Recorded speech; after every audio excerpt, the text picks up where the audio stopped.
CNPS et son portail e.cnps.ci et NCA Bank Côte d'Ivoire, le vrai visage de la banque, vous offre RTI Money. Bonsoir et bienvenue à tous dans votre magazine qui vous plonge dans les coulisses de la banque, des assurances et des finances. Au sommaire de RTI Money cette semaine, zoom sur le filon des véhicules d'occasion. Après la limitation à 5 ans de l'âge des véhicules d'occasion importés, comment se sont réorganisés les acteurs de ce secteur pour sortir leur épingle du jeu? Quels sont leurs bons plans? C'est à suivre dans cette émission. Ensuite, dans notre rubrique Money Time, qui décrypte un mot de la finance, on vous parlera de cette activité de spéculation sur les marchés financiers, encore appelée trading. Et en fin d'émission, retrouvez-nous avec l'invité cash de la semaine, Fatim Cissé, première femme ivoirienne diplômée en intelligence artificielle et administratrice de DUX Côte d'Ivoire, avec qui on parlera des enjeux économiques de l'intelligence artificielle.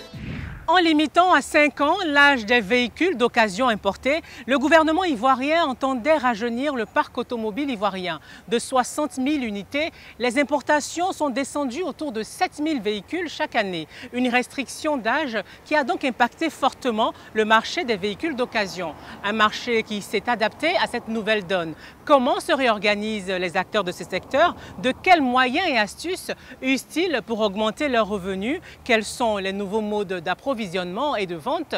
Voici le nouveau filon des véhicules d'occasion, le grand reportage de cette émission que je vous invite à suivre maintenant.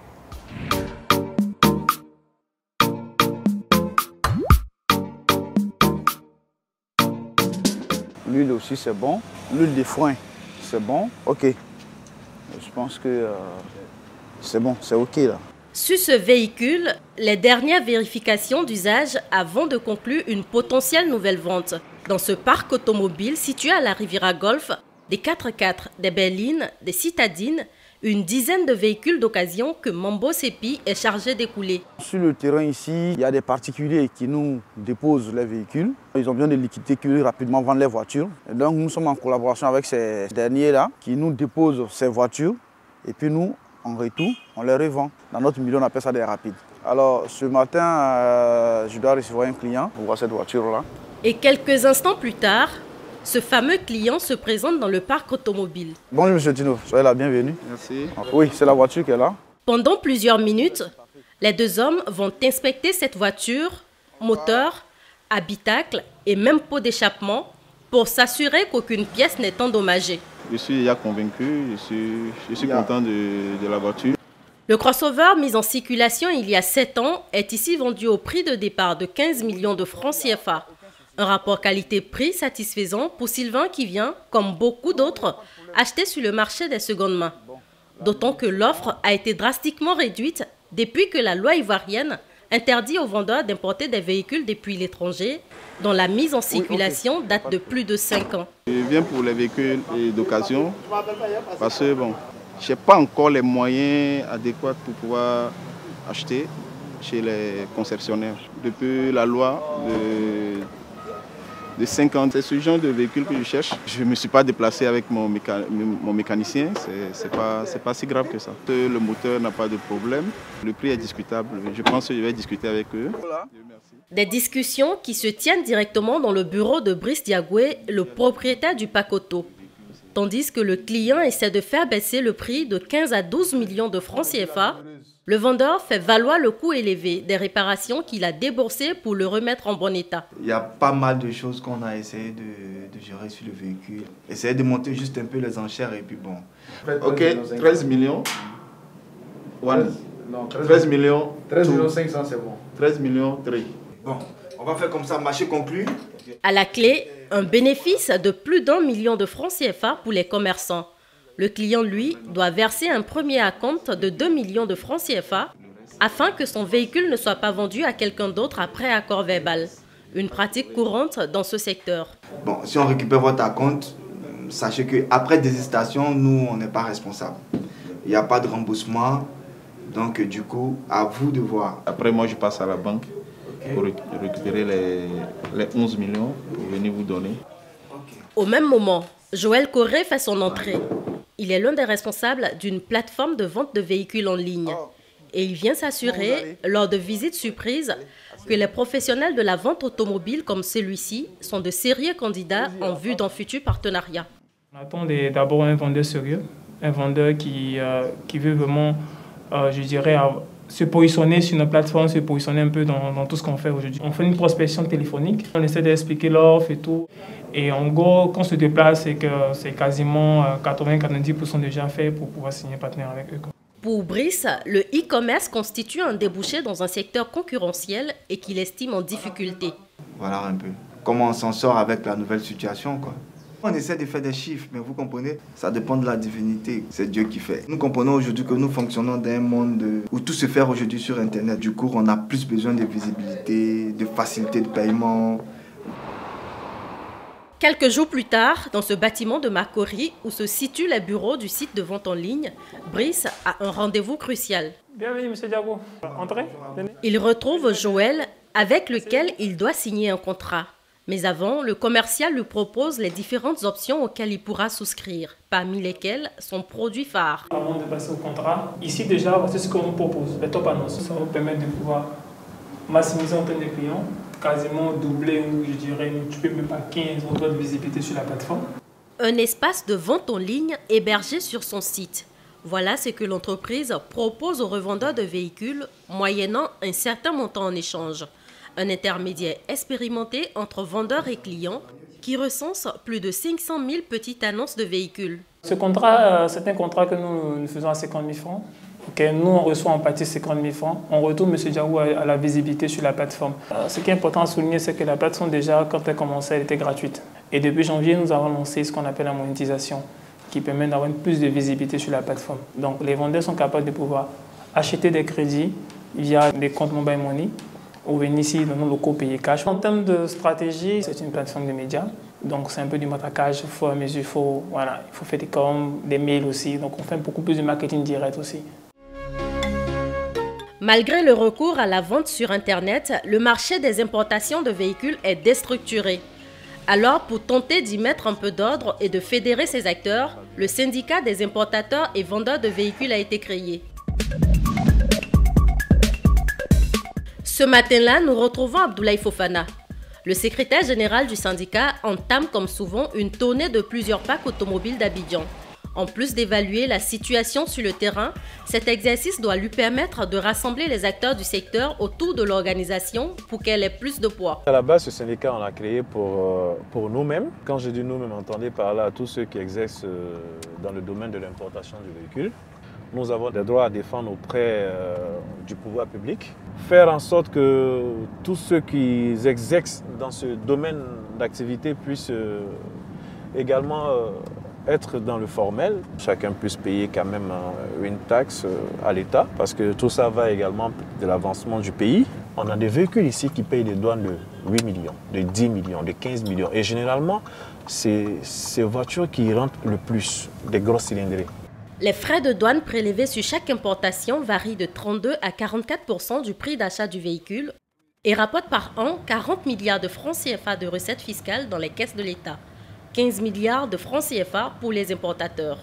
Mais le syndicat ambitionne de gagner une part plus importante sur les véhicules importés et notamment sur ceux qui coûtent le plus cher, comme dans ce parc de la Riviera Bonoma, spécialisé dans les voitures de luxe d'occasion importées d'Amérique du Nord. Les jumeaux, comment ça va? Mathias Atilade, propriétaire du site et revendeur d'automobiles depuis 20 ans, exprime lors d'un échange avec les membres du syndicat ses difficultés liées entre autres aux taxes douanières, aux circuits d'approvisionnement ou aux sources de financement. C'est presque une cessation d'activité pour nous. Vous pourrez remarquer même en venant tout de suite dans nos parcs, il n'y a presque pas de véhicules. Effectivement. Avec le problème des SIDAM que nous avons, les voitures qu'on a importées récemment sont bloquées. On ne peut pas déjà faire venir des voitures de moins de 5 ans. Le peu qu'on peut faire venir ne peut pas rentrer dans le pays. Mais si les douanes aussi sont chères, les douanes aussi sont compliquées. Voilà. Mine de rien, parmi nous, parmi nous qui travaillent sur fonds propres. Vous voyez que nous sommes dans un secteur qui est confronté à énormément de problèmes. On y va les gars. À la fin de la réunion sur le parking, un véhicule stationné depuis plusieurs mois, le symbole selon Mathias de ses difficultés à écouler ses voitures dans une ville qui ne manque pourtant pas de clients pour ce type de bien, d'une valeur de plus de 100 millions de francs CFA. C'est une Maserati 4x4, un moteur biturbo, toutes les grosses cylindrées que vous pouvez voir quand même dans les rues d'Abidjan, voilà, sont des véhicules qui sortent souvent d'ici. Figurez-vous qu'à Abidjan ici, avant d'importer un seul véhicule, il faudrait que vous vous rassurez déjà d'avoir les frais de douane, de transport et tous les autres frais annexes. Alors que votre collègue togolais et béninois n'a pas ce problème. Quand il a 10 000 euros, il achète 10 000 euros de véhicules. Il n'a pas de souci de transport parce que le transport là-bas, c'est arrivé payé comme on le dit. Des véhicules d'occasion importés et revendus, il en est également question pour le transport urbain composé à 80% d'automobiles de seconde main. Ce matin-là, dans la commune d'Adjamé, avec son mécanicien, Djibril Kamara fait le point sur l'état des véhicules stationnés dans son garage. Le véhicule qui est garé là-bas, qu'est-ce qu'il reste à faire là-dessus maintenant? Oui, on a fini de faire le moteur, on va se monter les pneus et puis la voiture va sortir. Djibril est le propriétaire d'une flotte de plus de 70 taxis intercommunaux. Tous sont des véhicules d'occasion. Afin d'éviter de renouveler son parc tous les 3 ans, comme le veut la loi pour les propriétaires de taxis en circulation, ce chef d'entreprise a préféré effectuer un important investissement. Les véhicules à l'importation, quand vous les importez vous, en 2017-2018, ils coûtaient autour de 3 millions, 3,5 millions par véhicule. Des véhicules qui ont 15-20 ans en Europe. À partir où on a su qu'il y avait une interdiction d'importer des véhicules, on a fait entrer une quarantaine de véhicules. Le transport est un secteur où le risque est extrêmement important. Vous avez très peu de soutien au niveau des organismes de financement. Tout ce qui est microfinance, effectivement, on a pu avoir un peu de financement pour pouvoir stocker des véhicules. Djibril a mis en circulation la totalité de ses véhicules. Désormais, sa stratégie, c'est de remettre en état ces voitures accidentées pour qu'elles reprennent du service. Maintenant, il reste le véhicule accidenté où on en est avec le 260, le 409. 409. Ouais, le taulier a fini. Maintenant, ça nous laisse maintenant le moteur dedans. L'équipe de garagistes à l'œuvre pour monter le moteur. Djibril s'absente pour aller à la recherche de pièces manquantes sur la voiture. Destination à Bobo, dans l'une des plus importantes casses automobiles d'Abidjan. À l'intérieur de ce bâtiment, Djibril a rendez-vous avec son fournisseur habituel en pièces de rechange. Je voudrais savoir combien est-ce que je pourrais avoir un capot pour un Toyota Eto. Ça là, on peut en avoir 40 000, 50 000. Calandre là, oui. Ça fait 15 000. Djibril devra débourser au total 115 000 francs CFA pour terminer la réparation de son véhicule abîmé. De quoi satisfaire Mohamedou qui conclut sa première vente de la journée. Selon le commerçant qui vend des pièces de rechange importées d'Asie, les affaires n'ont jamais aussi bien marché que ces 2 dernières années. Fait le conteneur 40 pieds. Ça va dépasser au moins 30 millions à 25 millions. Ça fait 1 mois avant d'arriver à Abidjan. Ça marche un peu. Alhamdulillah, on peut dire Dieu merci. Souvent, on peut vendre à 500 000, 1 million.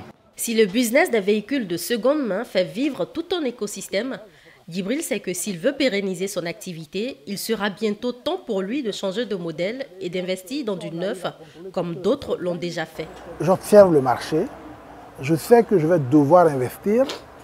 On a besoin de trouver des banques pour nous suivre.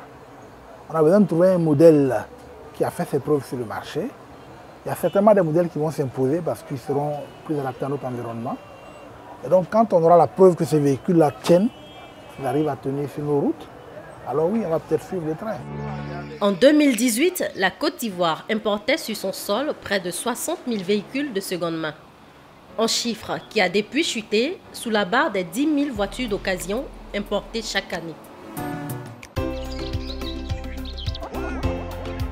Le saviez-vous, pour limiter les déplacements de ses assurés sociaux, la CNPS a mis en place son portail eCNPS qui permet de tout faire en ligne. Simuler votre pension de retraite, suivre votre carrière ou effectuer toutes vos demandes de prestations sociales. Que vous soyez assurés sociaux ou employeur, activez dès maintenant votre compte sur e.cnps.ci et profitez-en. La CNPS, votre partenaire pour la vie. À suivre dans quelques instants l'interview avec notre invité cash de la semaine, Fatim Cissé, administratrice générale de Dux Côte d'Ivoire, une entreprise africaine qui fait la promotion de l'intelligence artificielle. Mais avant cette interview intelligente, voici le Money Time. Et aujourd'hui, on vous dit tout sur les dessous de ce qu'on appelle le trading. Explication.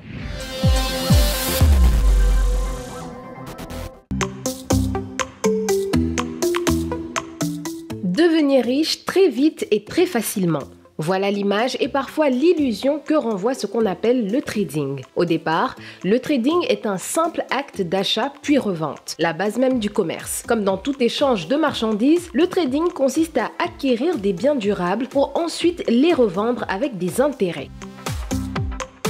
Mais ici, il y a une différence de taille. C'est la vitesse d'exécution. Dans le trading, les achats et les ventes se font dans un temps relativement court, de quelques minutes à quelques heures du jour au lendemain, dans une semaine ou dans un mois. Ce type d'investissement très rapide se rapproche de ce qu'on appelle la spéculation.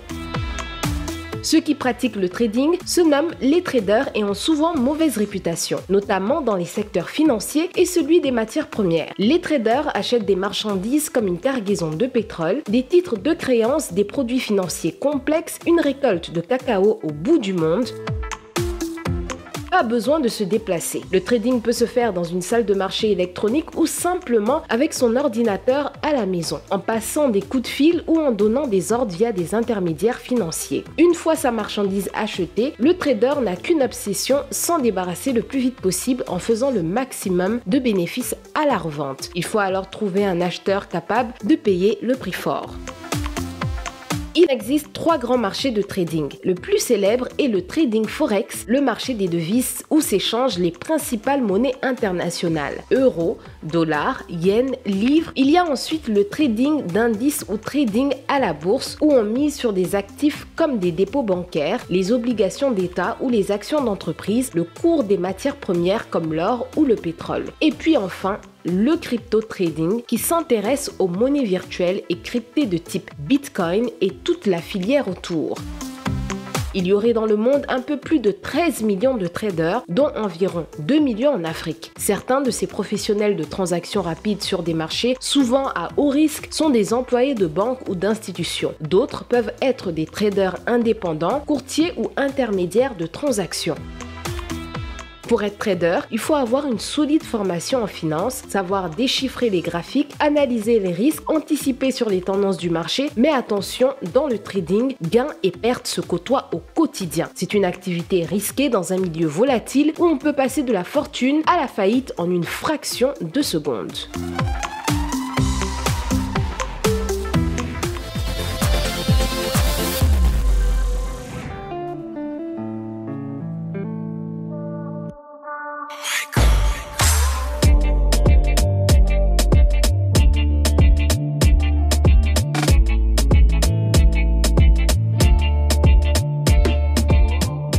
Première femme diplômée en intelligence artificielle, notre invitée est surtout la fondatrice et l'administratrice générale de Dux, une agence spécialisée en intelligence artificielle. Fatim Cissé, bonsoir. Bonsoir Justine. Vous avez une carrière derrière vous très enviable dans les ressources humaines, mais on vous retrouve aujourd'hui dans un tout autre univers. Comment on en arrive là?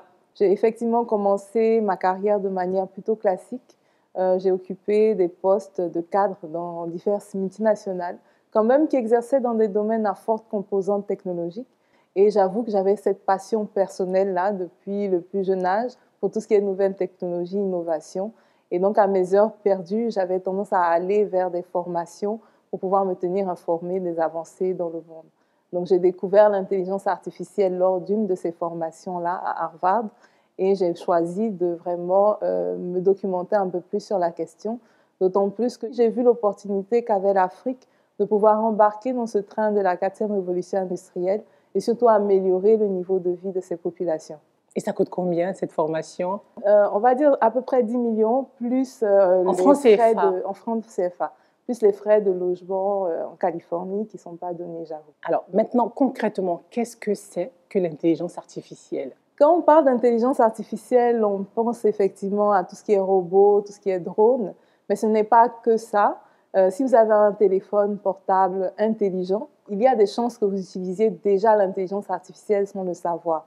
Si vous utilisez la reconnaissance vocale ou la reconnaissance faciale pour déverrouiller votre téléphone, ce sont des applications de l'intelligence artificielle.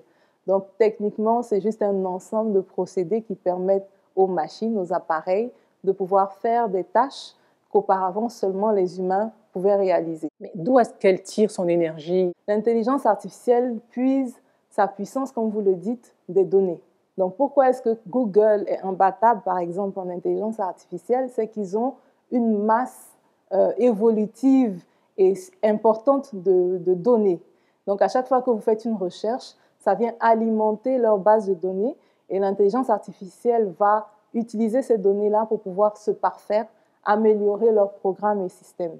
Et c'est un peu ce qui explique la faiblesse des économies africaines. J'allais y arriver. Sur ce point. Rapporter à l'Afrique, qu'est-ce que ça donne puisqu'on ne conserve pas nos données, nos datas? Comment est-ce qu'on peut arriver à rattraper ce train-là?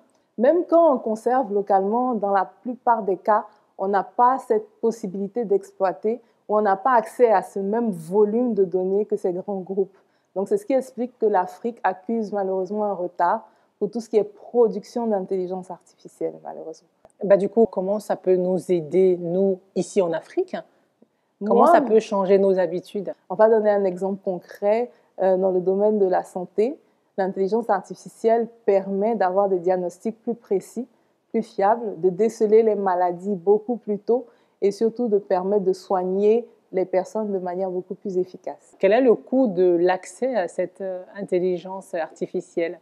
Les applications que nous développons localement sont relativement onéreuses, on va dire, parce que la main-d'œuvre se fait rare et l'accès aux données est encore pas aisé dans nos sociétés. Donc, on a un investissement à faire pour tout ce qui est compréhension, collecte d'informations. Donc, on va parler de montants relativement élevés. Combien? Plusieurs dizaines de millions pour pouvoir être propriétaire. Maintenant, il y a des logiciels qu'on peut développer où on vend des licences d'exploitation mensuelles à des coûts beaucoup plus avantageux, mais l'entreprise reste utilisateur et non propriétaire de notre application. Nous traversons en ce moment une crise inédite. Est-ce que l'univers de l'intelligence artificielle en a été impacté? L'intelligence artificielle, je pense, a eu un regain. Dans cette crise, on a bien vu que les entreprises qui ont été les plus résilientes et les plus résistantes sont celles qui ont pu très vite utiliser les moyens digitaux pour continuer à travailler quand leurs salariés ne pouvaient pas physiquement se rendre au bureau. Celles qui avaient déjà investi pour avoir des bases de données pour leurs clients, ceux qui avaient des moyens de communiquer avec leurs clients, même à distance. Donc, on a été approché par beaucoup d'institutions qui ont voulu utiliser désormais beaucoup plus tout ce qui est digital pour pouvoir limiter, on va dire, les contacts et les frictions entre salariés et clients potentiels. On a beaucoup parlé des avantages de cette économie intelligente-là. Est-ce qu'il y a des risques? Est-ce que vous les voyez de votre position? Il y a des risques. Comme malheureusement toute invention, si elle tombe dans des mains, on va dire, qui n'ont pas forcément de bonnes intentions, le robot peut être programmé pour faire du bien comme il peut être programmé pour faire du mal. Je pense qu'il faut déjà vulgariser, que les gens comprennent, sachent ce que c'est et surtout qu'on puisse réglementer cette activité-là afin de s'assurer que les effets pervers sont contrôlés dans nos économies. Quels sont vos conseils pour les jeunes étudiants? Vers quoi est-ce qu'ils doivent s'orienter? Les mathématiques, les sciences, l'anglais? Effectivement, les mathématiques et les sciences, mais surtout qu'ils apprennent à développer leur esprit critique, qu'on apprenne différemment, parce que même en se focalisant seulement sur un domaine, on reste quand même à risque.